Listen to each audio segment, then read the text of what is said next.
everybody, welcome to my channel. I'm Amber Ryan, and this is part 1 of my series of Inktober 2021. I believe there's going to be 6 parts total in this series, and hopefully most of them will be uploaded around the same time, so if you'd like to binge watch them, feel free to do so, and just cozy up and have a fun time. These art videos are coming very late, I know. It's already been a month almost since this challenge.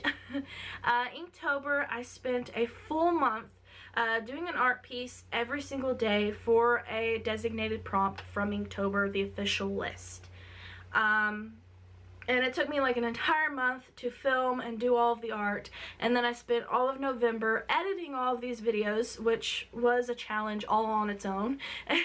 And I finally have all 6 parts ready to go, and I hope you guys enjoy all of them. And if you do, please like and subscribe to the channel. I believe this is going to be the only time that I ask that throughout the series, and I hope you guys just really have a good time and just chill and have a cozy time watching these videos. So here is part 1 of my series. I hope you guys enjoy. And please let me know down in the comments below which art piece was your favorite piece of the video, and which prompts you would like to see me revisit in the future and try to do better at. Thank you guys for watching.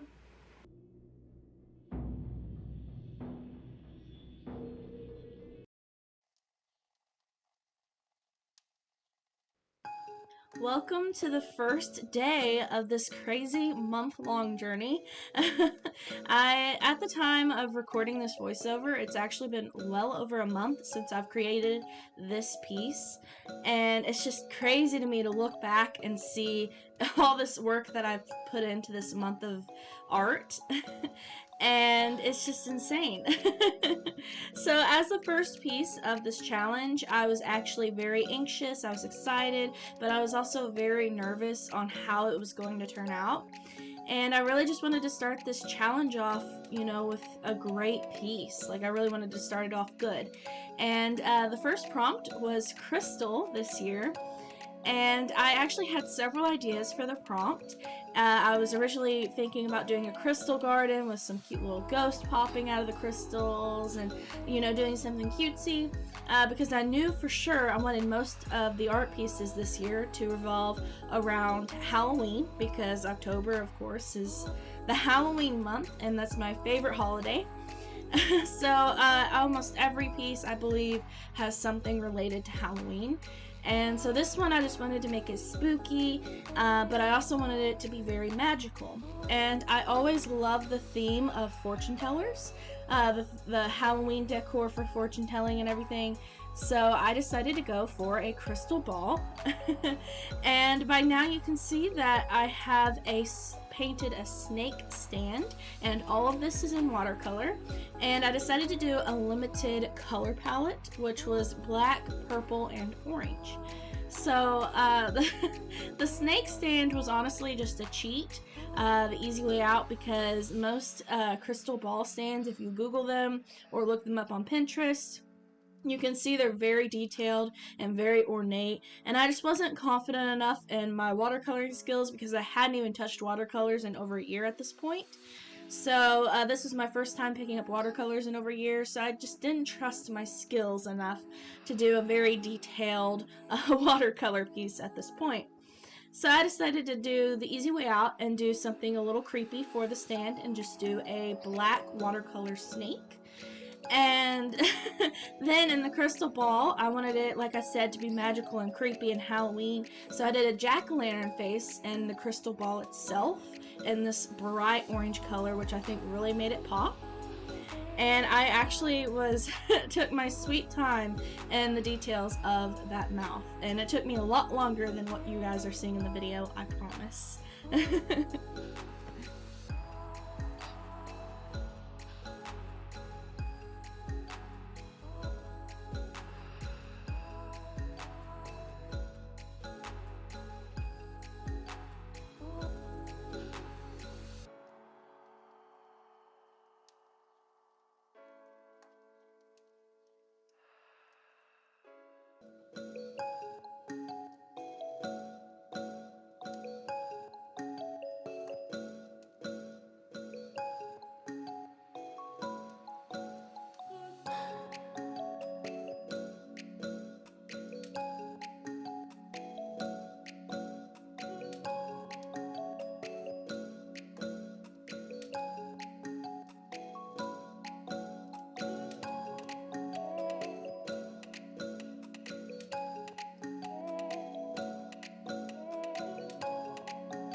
this point, I decided that the piece just wasn't looking magical enough, and to be a crystal ball, I really wanted it to be magical and mystical, and it just really wasn't coming together. It looked very flat, so I decided to pull out my metallic watercolors and go over with some lilac metallic watercolor to really make the piece pop and give it some dimension and just give it that little shimmer to make it look more mystical. And I think it really pulled the piece together. Last second I decided to cover all of the purple with that lilac metallic, and I honestly think it was for the best. It really turned out, and I was honestly pretty proud of it.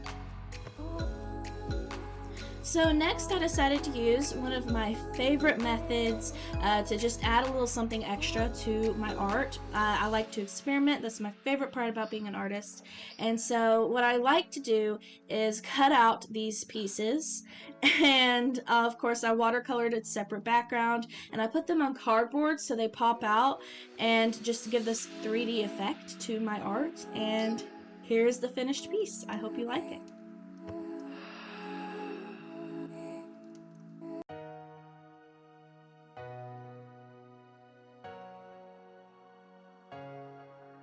Day 2 was something very different than what I've ever done before. I have never tried this, but I've always wanted to. So I decided to paint on playing cards for this prompt. Um, I ended up actually doing 3 pieces for this prompt to represent, a suit of playing cards. So I did a queen, a king, and a jack. Now, I wasn't sure how these were going to turn out. I was very nervous, and I actually struggled quite a bit with this, with these pieces. For one, they're very small, and I've never really painted to that scale, and also it was just very hard to paint on these cards. Even though I gessoed every one of them, I gessoed I think 3 layers onto them, and then of course the cards started warping, and it was just very difficult, especially on this first one, the queen, the Halloween queen. I actually had problems with her lips, and I don't know how many times I did her lips, but at the end I ended up striping them off with an X-Acto knife and then trying to patch it in, but I had done so many layers of paint that it just made it look funky. So I don't know if you guys can tell in the end, but there's just an indentation in her face where her lips are, and so I decided to go over with like a skull mouth, and that was just basically my way, because I was just so fed up by the end. I had spent, all day or most of the night on these 3 pieces, and I was just ready to be done with them at that point. I was running out of time, and I was frustrated, so I did end up doing like a skull mouth in my silver metallic paint pen, and hopefully, I think it made it actually come together. I wish I had thought of it from the get-go, but here I am struggling with this mouth. I'm actually pretty proud of this suit of cards, which is not a full suit because I didn't do the 4th one. But I never really do people. I don't do humans very well. I have been learning, or I've been trying to do people more often, but I'm not very good at it. So this was really a big risk for me to take in an Inktober challenge, especially for the first Inktober that I'm filming to share with the internet. Now, in order to add something different to each card to kind of make them unique but also similar so they go together, I went over with my silver metallic paint pen and added these metallic silver details like the crown, and I decided to give them each like a weapon because I was thinking, oh, they're creepy Halloween characters and they're secretly royal killers. They're royalty, but they got up to the thrones, and the worst way possible by killing their way to it. So I decided to make them basically killers and give them some weapons. So each one has a different weapon. And I'm actually pretty proud of how these turned out, and I hope you guys enjoy them just as much as I did.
enter the king of the suit.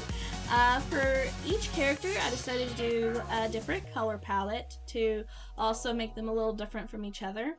And for the queen, I just went for magenta, pinks, and reds.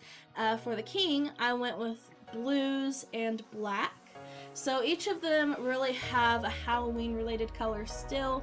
And of course, they are creepy Halloween characters. So I don't really have much to say about this particular character, but I am pretty proud of how he turned out. I did make sure he had like a scar over his face. I wanted each of them to have like these certain details to them that would just make them stick out from each other a little more. And yeah. Now you can't really tell from this point of view, and I honestly had struggles like outlining all these details that were on the silver pin because it's not very good with layering. However, his crown is supposed to be made out of like finger bones, and I just thought that was just a creepy little detail to throw in there and to give him something a little different. The queen had these deadly looking spikes, and he has finger bones. Now I also, when I sketched him, he also had chains in between the bones, which you can still see, but what got edited out was there was teeth dangling from those chains, and so unfortunately that didn't actually make it onto the card. And here we are with the Jack. I decided to go a completely different route with this character. Of course, I went with greens for this one, and I decided he was going to be the creepiest of them all. And he is more of a pet, I would like to say, to the royal family. And so instead of like being a part of the family, he's like the family pet, and of course he's also a killer. So he gets this baseball bat with nails and everything sticking out, and so that was some of the silver details. He also has horns with what I tried to attempt was barbed wire wrapped around the horns, and I thought that was completely different.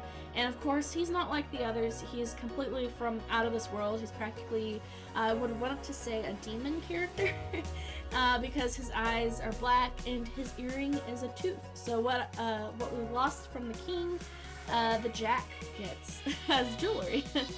And he's also, yes, he is chewing on an eyeball later on in the piece, as you'll see. I thought that was just a creepy, fun little detail to throw in.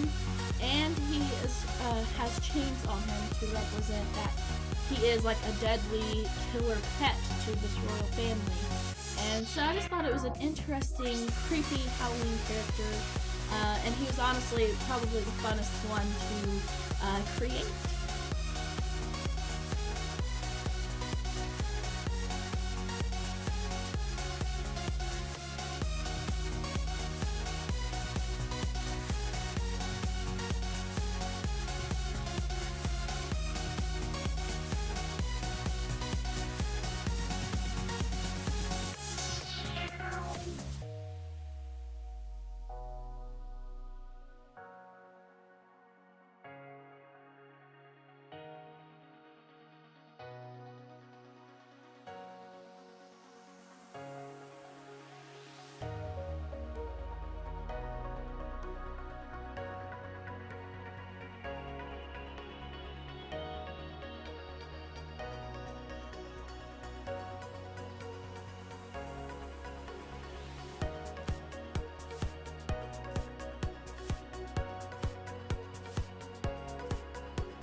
Honestly, for this prompt, I actually struggled with what to do.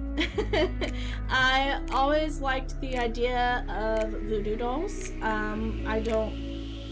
I don't really believe in it, but I just love the designs and the artistic aspect of voodoo dolls. And of course, I love horror movies and such, so dolls in general are very creepy, especially ones that you can use to control other people. So, to make it different, I didn't want to just do a regular voodoo doll. I also wanted to just make it really unique. So I decided to do two different sides of this voodoo doll, like a Siamese twin, and connect them together. And so one side is supposed to represent like the happy, excited side of Halloween, the good and the bright, and the childish excitement of Halloween. And then the other side is supposed to represent the darkness and the creepiness of Halloween, which turns out to be like, kind of like this type of Grim Reaper. So we have like pumpkin side and then like the Grim Reaper side to represent the two sides of Halloween. And I was actually pretty happy with how that turned out. It's definitely different. And yeah, I hope you guys enjoyed this piece. I did decide to do a colored pencil with this one, which I don't really do very often. I just started doing colored pencils. I'm definitely not a professional with those. I'm still learning, and I've got a ways to go, but it turned out to be a very simple piece to do. I think this day I was just particularly busy, so I needed to get one out quick, and this is what came out of that.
this oddball shrunken head in the double-decker bus that, you know, goes narrow and pops out. For some reason, I always loved that particular scene and just that character of the shrunken head and his accent and just the way he talked and just him floating. I just loved that scene for some reason, so I somehow managed to think of that particular scene when this prompt came up, and I decided to do a shrunken head. I did my own version, and the thing with shrunken heads is I actually looked up on Pinterest, and there's just so many different types of way to do this. It really is its own art form, and so I decided to just really kind of get creative with this one. I didn't go too far out. I still kept it pretty simple, and I decided to stick to my comfortable medium, which is acrylic paint, one of my favorite mediums to use. So I really went simple and easy with this one, but it honestly turned out great for me.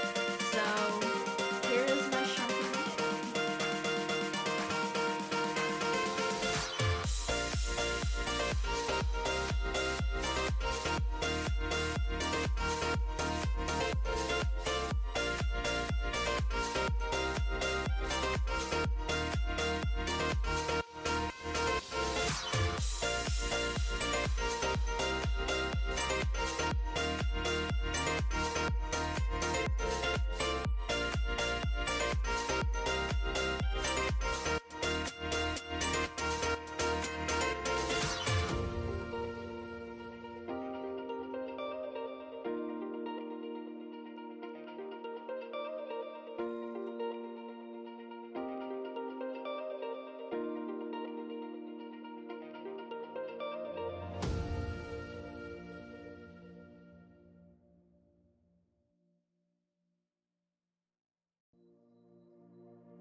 Raven.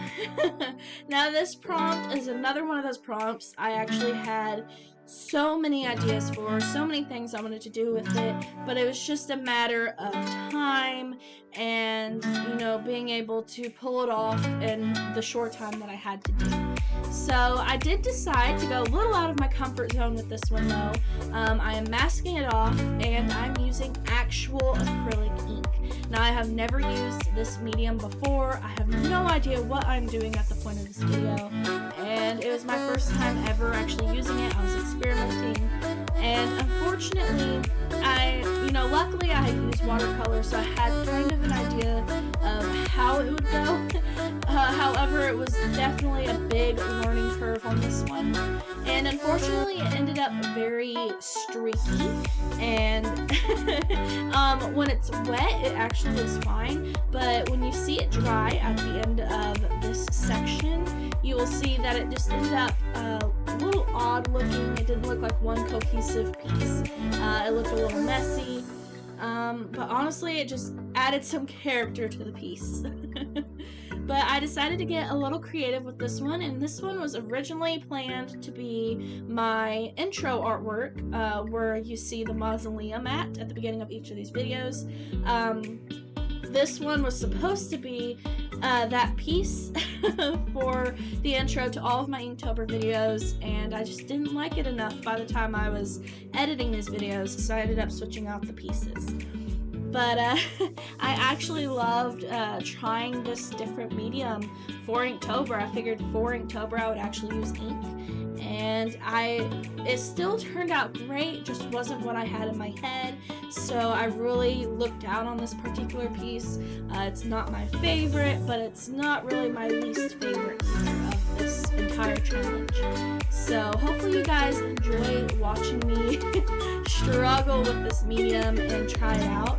I am proud with pulling it off like I did, but it just wasn't my favorite piece, and I really wasn't feeling it. So without further ado, here's my raven.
And that's it for part 1 of the series. I hope you guys enjoyed it and had a nice cozy time just watching me create.